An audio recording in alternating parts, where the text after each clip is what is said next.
Okay, we have just a couple more verses to go before we conclude Micah chapter 1.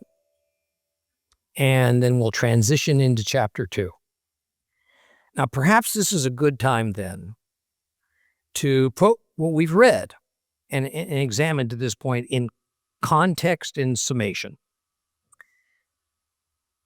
Micah has been expressing a nearly inconsolable, deeply felt grief over what God has told him to pass along to his people, Israel. And he knew from the past prophets the gravity of what this oracle meant.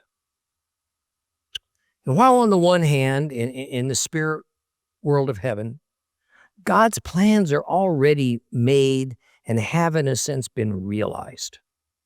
On earth, it is only when he gives those plans in the form of a prophetic oracle to a prophet to announce that they are actually set into motion.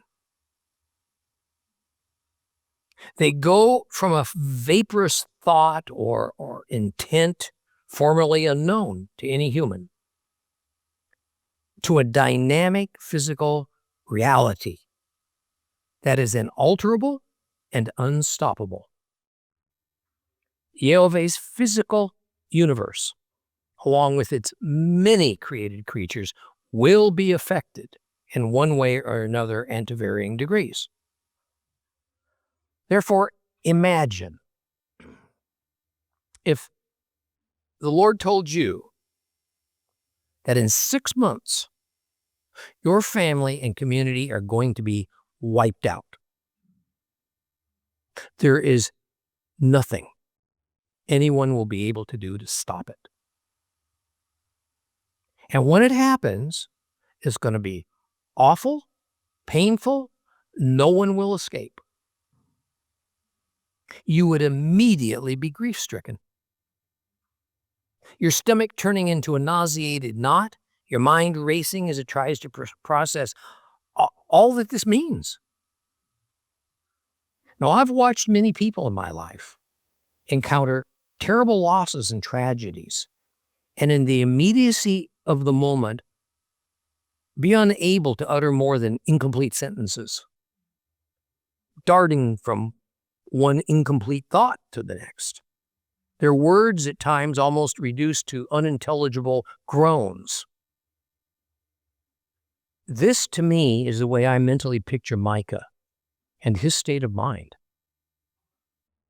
Okay. Therefore, after he has spoken the words and then sits down to write them, at least I think it happened in that order, he is not a dispassionate observer. He's a participant. And not only that, but as I just related to you, he understands that his uttering of these words makes him the inertial force that sets these events into motion. He cannot remove himself from bearing a certain psychological level of responsibility for what is going to happen. This is reflected in his often abrupt, almost ADD style, which makes many translators and Bible scholars so uncomfortable that they want to rewrite his words to make them more coherent and well-structured, which necessarily then removes so much of Micah's emotion. What we find in his book, however, is perhaps less a structure, more a pattern in his words. That is, there is a rational and rather typical progression in his first chapter from a calling to the world and to Israel to listen, to an appearance of God himself, to the accusation towards his people by God acting as prosecutor, to the verdict, the judgment of the cosmic judge, to the mourning and grief of Micah and all those who will be affected. Now, because prophecy has a pattern, Then, in addition to the new information Micah will reveal, similar things given to the previous prophets are used to explain what is to happen. Even some direct quotes are borrowed and reused. Now, the cause of the calamity being foretold is due to Israel's idolatry and rebellion. Samaria is the chief perpetrator, but Jerusalem gets into the act as well. All Israel is to blame, so all Israel will suffer, though as history attests, not all at the same time.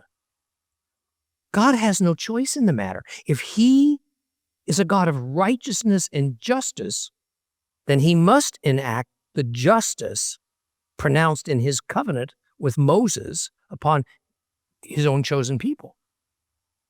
He is reluctant to do this, but his integrity is too perfect to do otherwise.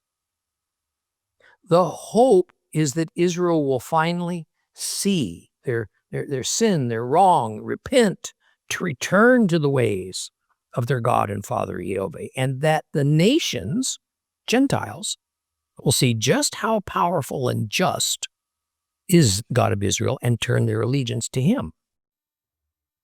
Let's reread the first, or rather the final, 2 verses of Micah chapter 1.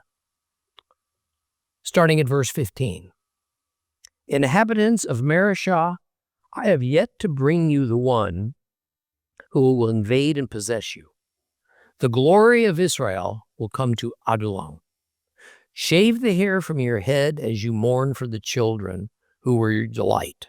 Make yourselves as bald as vultures, for they have gone from you into exile. Now, Mareshah is too often confused with Moresheth, Micah's hometown. It should not be so, as Mareshah is a well-known place, which I brought to light in our previous lesson. It is also quite plain that the next part of the sentence says that although an invader will pounce upon that city, it hasn't happened yet. That is, it is in some indefinite future. And as it turns out, this invader was Assyria.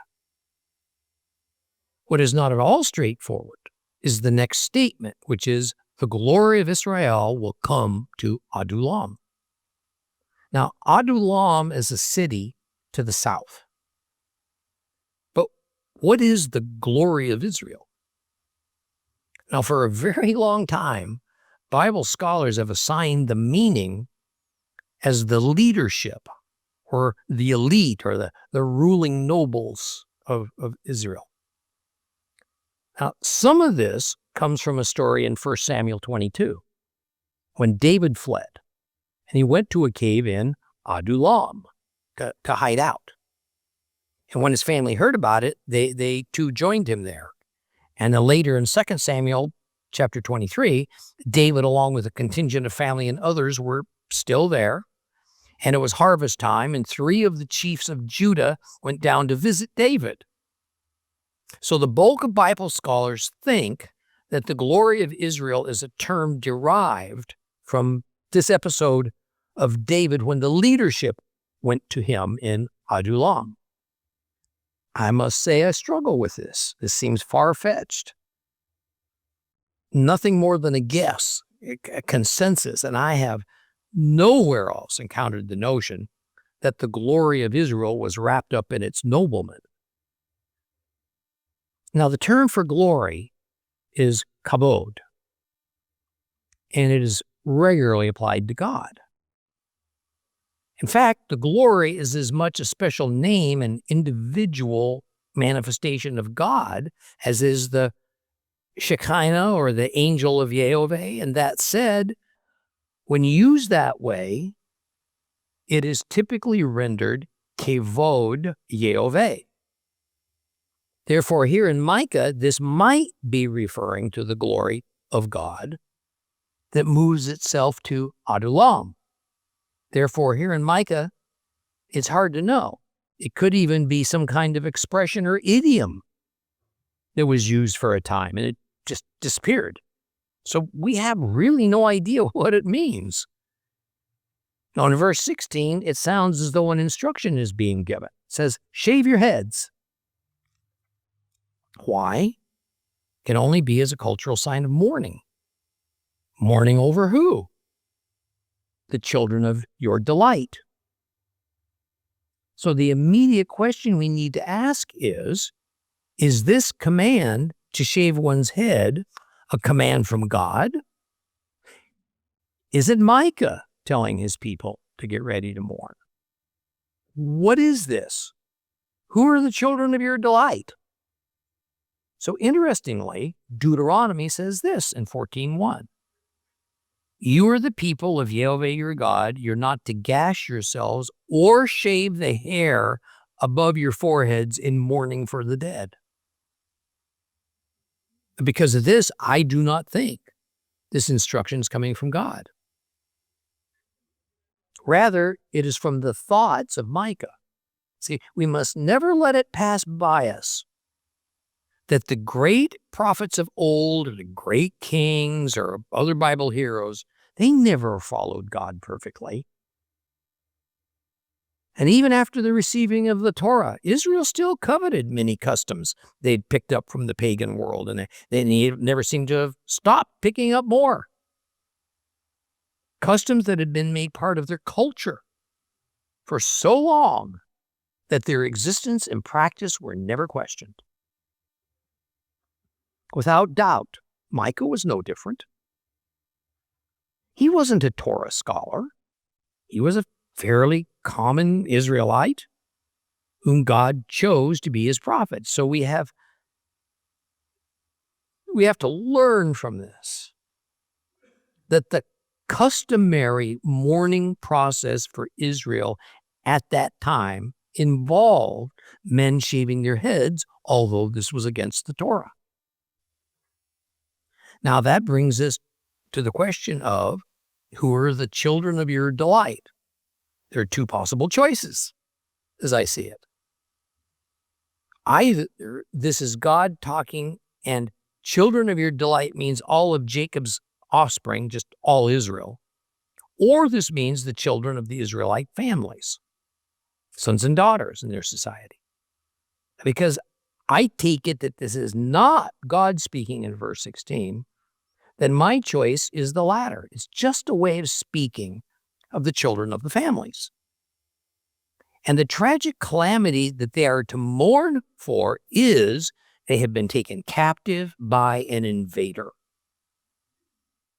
That invader was eventually to be Assyria.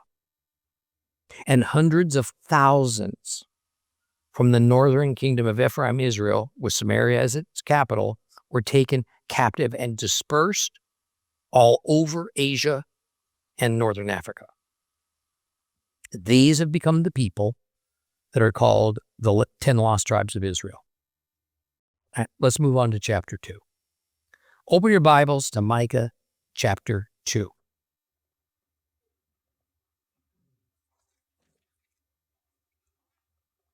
Starting in verse 1.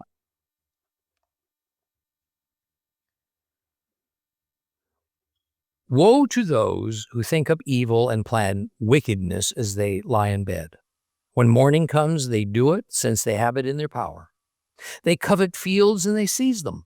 They take over houses as well, doing violence to both owner and house, to people and their inherited land. Therefore, this is what Adonai says. Against this family I am planning an evil, from which you will not withdraw your necks, nor will you walk with your heads held high, for it will be an evil time. On that day they will take up a dirge for you. Sadly lamenting, they will wail, we are completely ruined. Our people's land has changed hands. Our fields are taken away from us. Instead of restoring them, he parcels them out. Therefore you will have no one in the assembly of Adonai to stretch out a measuring line and restore the land assigned by lot. Don't preach, thus they preach. They shouldn't preach about those things. Shame will not overtake us. Is this what the house of Jacob says? Adonai has not grown impatient, and these things are not his doings. Rather, my words do only good to anyone living uprightly.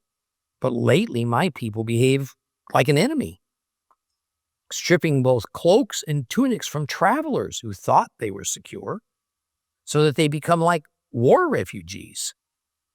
You throw my people's women out of the homes they love. You deprive their children of my glory forever. Get up and go. You can't stay here because the land's now unclean. It will destroy you with a grievous destruction. If a man who walks in wind and falsehood tells this lie, I will preach to you of how good it is to drink wine and strong liquor. The people will accept him as their preacher. I will assemble all of you, Jacob. I will gather the remnant of Israel. I will put them together like sheep in a pen. Like a herd in its pasture, it will hum with the sounds of people. The one breaking through went up before them. They broke through, passed the gate, and went out. Their king passed on before them. Adonai was leading them.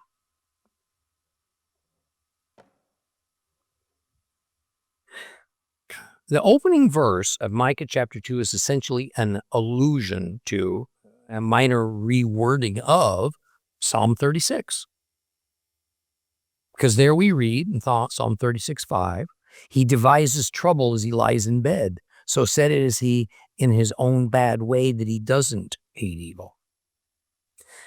The first few verses of this chapter are rightly called an oracle of woe. It but continues the tone, the mood of chapter 1 that's anything but happy. And just as in the 10 Commandments, that we have the 10 principles by which all laws and commands of God are based upon. There are those that describe the sins against Yehovah, those that describe the sins that men commit upon their fellow humans. Chapter 2 is primarily about those human-to-human transgressions. Another way to say it is, the focus is on injustice and oppression. The New Testament uses a different word for the same thing, tribulation. Now, the first verse opens as God's prophetic warnings to Israel often do, with addressing the leadership and the elite. We know that's the case because the verse ends with, because it is in the power of their hand. Yeshua expressed the same principle in Mark 7:21. For from within, out of a person's heart, come forth wicked thoughts, sexual immorality, theft, murder, adultery. See, most evil is not spontaneous. It has been contemplated, mulled over, decided upon.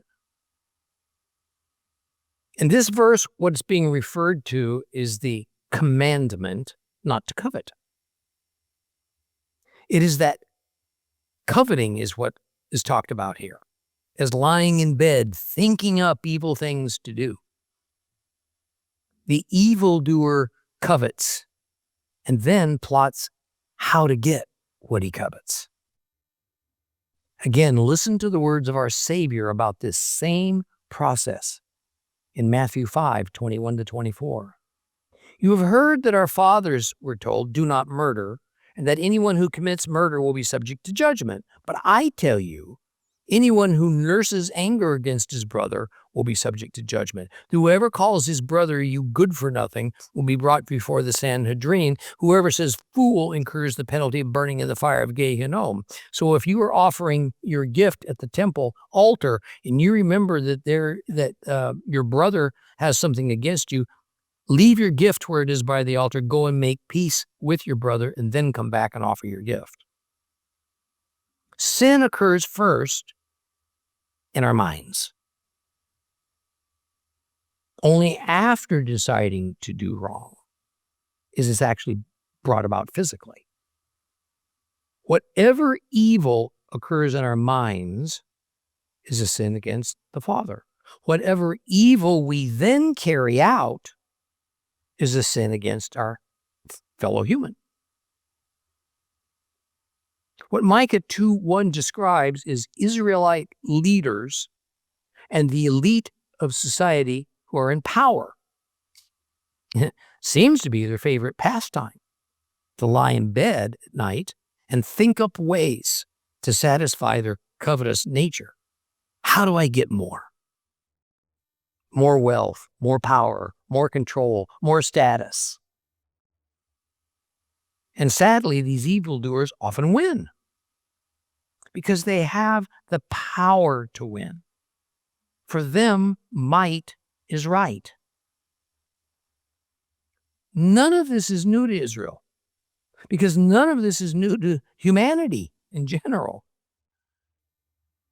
But just as with shaving their heads bald in a sign of mourning, something forbidden by God, so the leaders assume they have the right to have whatever they want using the power that comes from their privileged positions. An idea that propels the pagan world. They think, God put me here, so I can increase my wealth because that's what he wants for me. It's kind of a ancient version of the prosperity doctrine. Proverbs 3:27 and 28. Don't withhold good from someone entitled to it when you have in your hand the power to do it. Don't tell your neighbor, go away, come another time, I'll give it to you tomorrow, when you have it now. See, as much as our intentions matter in life, that isn't necessarily the basis for whether Yehovah considers our thoughts and deeds as something deserving merit or something deserving his disapproval. Rather, obedience to God's covenant laws and commands is the determiner. And just as doing evil begins in our minds with our thoughts, so does doing good. Thus, obedience begins with the mental determination to do obedience to God's commandments. Our bodies follow our minds, not the other way around. This is why we are to think on God's commandments day and night, because so as we occupy our minds, will our behavior reflect it. Verse 2 says, they covet fields and seize them. They take over houses as well, doing violence to both owner and house, to people and their inherited land. Two very specific crimes are highlighted. The forceful taking of someone's field, their inherited land, and the forceful taking of someone's house from people who are helpless to prevent it. The term house carries a dual meaning in the Bible. It doesn't only mean a building where people live, it means the family itself. And this is how we're to understand it here. Biblically, when we get mention of someone's fields and houses, the understanding is that this is land held by the family going back to the time of Moses and Joshua. It's an agrarian society. Land and family form a kind of organic unit. This is the land that God allotted to a specific family. A Torah principle is that such land is never to be lost from that family. If you lose the land your home and family are on, you also lose the unity of residence and family. It's not as if there are not legitimate times that such things happen. Someone might seek a loan based on the collateral of his expected land production, but not be able to pay it back. God's remedy for this is that the man and his family at times may become bond servants to the lender. And bond servants are only in servitude for a set amount of time. They are not now owned by their master. But the foreclosed land is not to stay in the possession of the new owner in perpetuity. Rather, in the year of Jubilee, the year of release, The land must be returned to its original owner, and whatever is left of the loan to repay must be forgiven. This is because the land was always meant to stay in the possession of the family who originally received it as their allotment. Thus, to take away a man's land by deception or force was not only despicable, it was a direct offense to God, because it broke the terms of the covenant God made with Israel. Now, we need to be a bit careful not to carry this too far in modern society. An owner of a farm does not get his inheritance from God. An owner of a residence doesn't have perpetual rights to it if he can't pay for it. Yet neither should a landlord unjustly evict a tenant, nor a lender unjustly foreclose on a farm or a home just because they have the might and the power to do so. The contract we have to rent or own property is not a covenant, certainly not a covenant with God. Now, verse 3 says, therefore, this is what Yehovah says. Against this family I am planning an evil, from which you will not withdraw your necks, nor will you walk with your heads held high, for it will be an evil time. See, Micah's on and off poetry is off again in verse 3.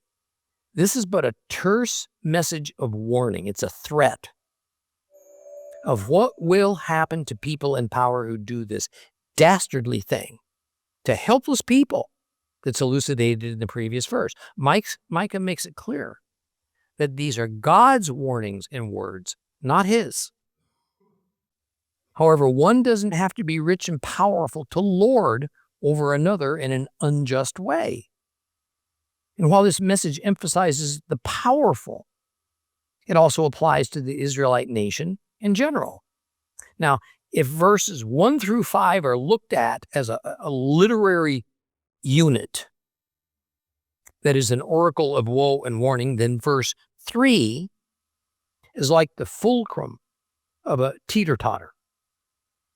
It's the pivot point, and it's the focus of this unit. And notice the use of the word family as opposed to he or she, an individual. Not only is this what makes this a universal warning, but it also implies that the family of the powerful person who might think to do such unjust things, they will suffer. And a kind of lex talionis, proportional justice. This response by Yehovah, because the unjust taking of land affects the entire family, even the descendants of that family into the future. Well, then the punishment will equally affect the perpetrator's family. But now let's look at this in Hebrew to take it to the fuller scope that's intended. What's usually translated into English as family is in Hebrew mishpacha. And while it can mean family, in the Western world of modern times, for us, a family is a mother, a father, and their children. It's fairly encapsulated into something more described as immediate family. However, in the ancient Hebrew sense, the scope of the word is larger. So it's better translated as clan, giving it the sense of a large, extended, even blended family group. And considering that in this narrative God spoke of inherited land, then it might even be more appropriate to think of it in terms of meaning tribe. This is because the land allotment by Moses and Joshua, each tribe's inheritance, on God's behalf was done tribe by tribe. Only after that would each tribal chief allot land according to his several clans. Point being that the extent of who would be affected by God's punishment is much bigger than how it seems to appear from the typical English translations. Now, when God says he is planning to do an evil upon them, it means it quite literally. God is not merely going to lift his hand of blessing or protection and let human nature take its course. He's going to divinely devise and cause some disaster to befall them. The word evil that we find here is in Hebrew, ra, has a wide range of meaning. Usage, more than only wicked as opposed to good. Disaster, calamity, misery, injury. All of these are proper meanings depending on the context. The reason is that the ancients believed that some spirit or another causes bad things to happen. And whereas Gentile Christians have been taught to see God in an extremely narrow light, of only acting in love and mercy and always for our best personal benefit, that is not what the scriptures tell us. It's not how the Hebrews thought of it. They say they saw God as able and willing to bring forth both good and evil. Now, why would they think that? Isaiah 45:7. Forming light and preparing darkness, making peace and preparing evil. I am Jehovah, doing all these things. Now, I chose to present the YLT Young's literal translation version because it's the closest thing to fully literal. English versions tend to water down what Yehovah said through Isaiah. Notice in Isaiah how the actual wording speaks of God preparing evil, and how that compares to Micah that says God is planning an evil. It's premeditated. It's not spontaneous. It's all part of God's plan. However, do not misread this and think evil is speaking of wickedness. Rather, it means to reduce order to chaos, to make somebody miserable, to create a calamity.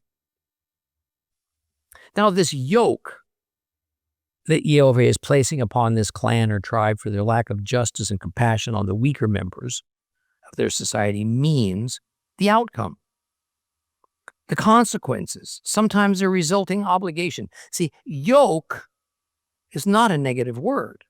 It's neutral. Yoke can be good and light, can be oppressive and heavy, and degrees in between those extremes. But this yoke is of the worst kind. It's heavy, it's harmful, it's all negative. And God says that this clan or tribe will not be able to remove it from their own neck because it's He who put it there. The disaster and subsequent misery are not avoidable. Now, we know from history that this great evil, this calamity, happened. First, it happened late in the 8th century BC to the northern kingdom of Ephraim, Israel, with its capital of Samaria, as it was invaded and conquered by Assyria.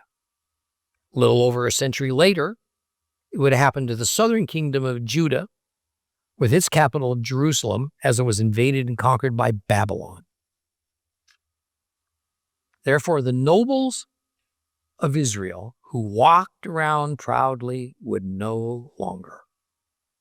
They would be reduced to common captives, all their wealth confiscated. They had used their power to do evil against their own people. Now God was reciprocating by bringing evil against them and removing their power due to its misuse. It will be an extended time of misery and catastrophe. For the northern kingdom, think about this, only now in the 21st century has a door been opened for the members of Ephraim, Israel, to end their misery, to come back to their land, Israel, and be restored. The 10 lost tribes are coming home and a growing trickle from all over Asia and Northern Africa that will someday become a flood. That yoke of evil had been on their necks for 2,700 years, and we today stand as witnesses that at long last is being removed. Let's move on to verse 4. On that day, they will take up a dirge for you. Sadly lamenting, they will wail, we're completely ruined. Our people's land has changed hands. Our fields are taken away from us. Instead of restoring them, he parcels them out. Back to some poetry. Unfortunately, the English masks not only the poetry, but a play on words. Now, admittedly, it's awkward sounding when said more literally. But when we see it as it really is, then we can see the prophet's intent. So better is, on that day, they will take up a lament with a lament of lamentation. 3 Hebrew words are used, all coming from the same root. They are naha, nehi, neya. Now, it helps to give the hearer or reader the sense of a monotonous wailing of grief. And since most prophecies and oracles were passed along mouth to ear, poetry and word play were catchy. It's easier to remember, pass along, than just straight prose. Now, the term on that day is always the same as the day of judgment. But the day of judgment is not a one-time event that's still in our future. There will be a future day of judgment, but there have already been days of judgment in the past. It conforms to the regular prophetic protocol that prophecies happen and then happen again later, sometimes even a third time.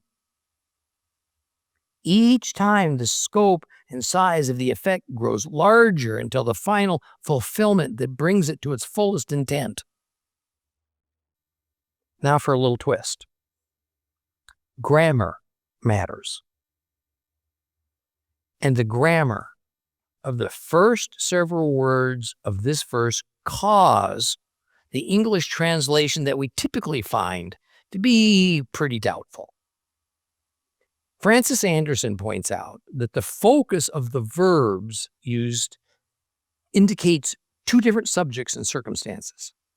That is, we probably have 2 different speakers and the words uttered at 2 different times, again, from a prophetic standpoint. The first lament will be uttered on the occasion of on that day. The second complaint of we are completely ruined has a tense of something that had already been spoken by the person who's complaining, but may be spoken of again at a later time. In other words, unlike what it can seem when we hear it, we don't have a taunt of the victor or the scornful onlookers quite satisfied with the sad condition of the defeated Israelites. Rather, the they is those who are going to speak these laments. The they is Israel. Now, this is once again the kind of difficult, awkward wording that we find throughout Micah, which causes some translators to virtually substitute what is said with restructured words and phrases that they think are better. It is only looking at things like verb tenses that it helps to sort it out, to get a better and intended sense of it. But even then, there can often be more than one possible outcome. The key, the they in this passage, are ruined because our people's land has changed hands. That is, the land meant to be occupied by Israel has now been taken from them by Assyria. And so Assyria lays claim to it. The statement, our fields are taken away from us. This is the Israelites speaking. And when we next read, instead of restoring them, he parcels them out, the question becomes, who's he that does the parceling out? Okay, I think while the structure of the passage is most difficult, we can look at the previous verses to lead us to the answer that the he is Yahweh. So the meaning is that while the enemy, Assyria, takes the fields away from the Israelites, instead of God riding to their rescue, that is, instead of hurriedly restoring those fields to Israel by taking them back from Assyria, God, shockingly, parcels them out to someone else, an entirely different people, non-Hebrews. Bottom line, the northern kingdom of Ephraim and Israel is going to lose their nation and their inherited land and farms to the Assyrians on account of God causing it. And instead of perhaps this being only a rather short-lived situation, God is not going to take the fields and land back from the new possessors and give it back to the former Israelite residents of the northern kingdom. And indeed, until the century in which we currently live, Yahweh has not restored them. But the process is now underway. God always prophesies doom, but then later restoration. I mean, think of how many generations of Israelites have come and gone since the 8th century BC.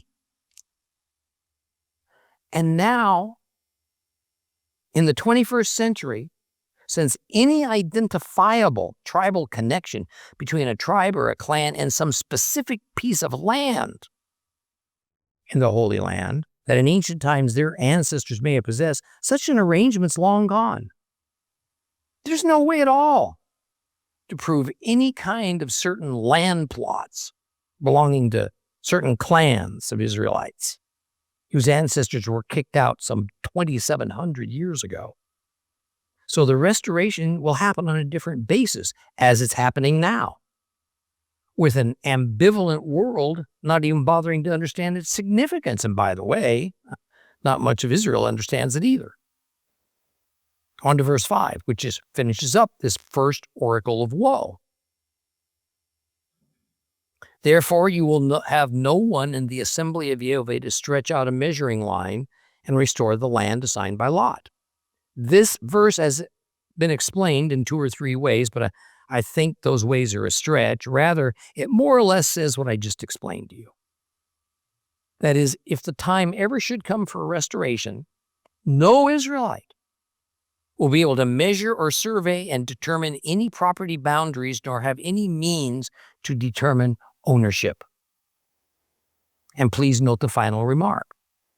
The land assigned by lot. So indeed, this is not speaking of some kind of typical land transaction of buying and selling. This is speaking of how the tribes were originally allotted land by lot during the time of Moses and Joshua. This is the ancient Israelite ancestral land, not a replacement, not a substitute land coming from any kind of land swap. And by speaking this as he did, Micah makes it clear that any hope for restoration will be long after anyone that was exiled was still alive to help to identify which families lived where. That is a long, although undetermined time is going to pass before any hope of restoration should be contemplated, and it isn't going to happen because of some kind of land designations that were recorded. Now, please notice, there's nothing sympathetic towards Israel here. Israel has brought this long-term catastrophe, this evil upon itself. Israel's guilty. Israel's paying the price as called for in the Mosaic covenant. Assyria was not wicked, per se, in doing what they did to Israel. Rather, they were used by God as his hand of judgment on his people. And while the return of the 10 lost tribes is assured, The return of their individual land portions is not. Let's move on to verse 6 and a new prophetic literary unit. Micah 2:6. Don't preach, thus they preach. They shouldn't preach about these things. Shame will not overtake us. Verses 2:6 through 11 becomes that new literary unit. It helps to look a little to the YLT again to add some perspective. There it says, ye do not prophesy, they do prophesy. They do not prophesy to these, it doth not remove shame. Look, using the word prophesy is much preferable to using the word preach. The Hebrew word is nataf, and it certainly can mean preach. However, the objects of God's glare in this unit are prophets. And prophets of old prophesy. They don't preach. The only reason I make this point is that in the Western world of today, there is a distinct difference for us between the meaning of preach and prophesy. For us to preach means to make a religious speech. To prophesy means to speak of something in the future that others don't know about. But even the word prophesy had a different meaning in ancient times than what it does today, at least in how the Bible means it.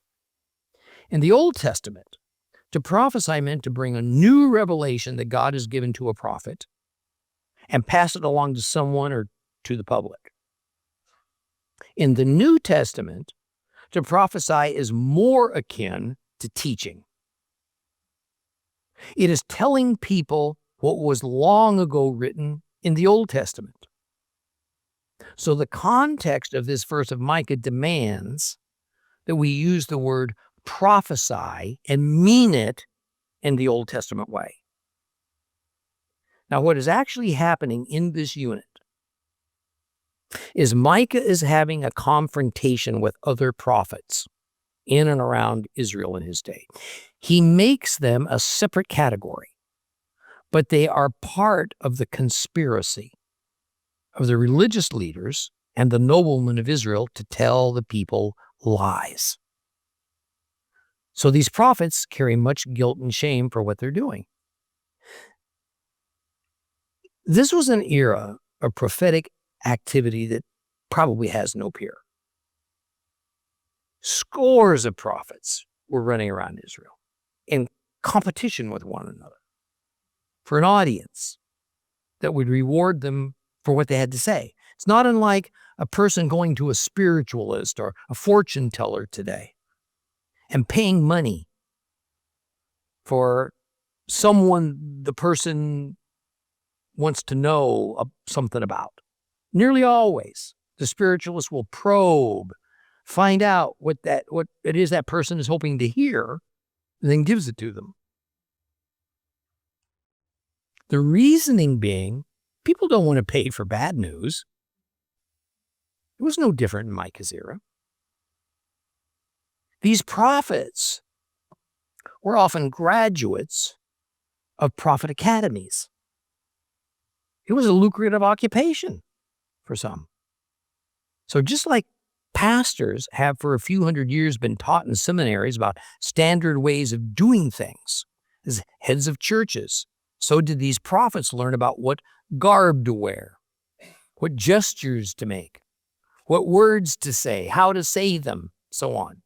The people looked at them and believed them because they had the proper prophet credentials.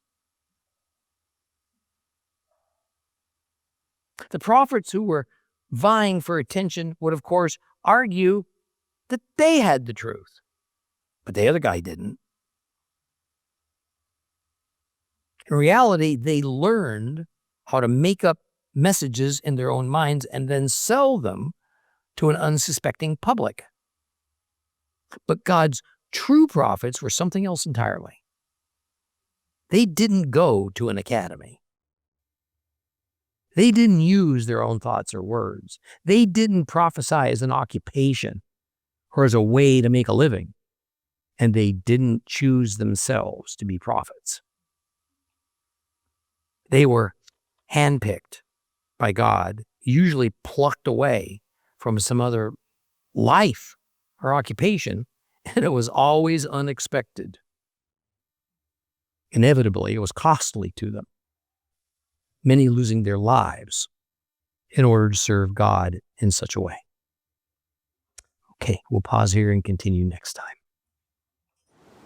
For more teachings of real Bible study and to rediscover God's Word with Tom Bradford, visit Torah Class today on the web, streaming TV, or download the Torah Class mobile app.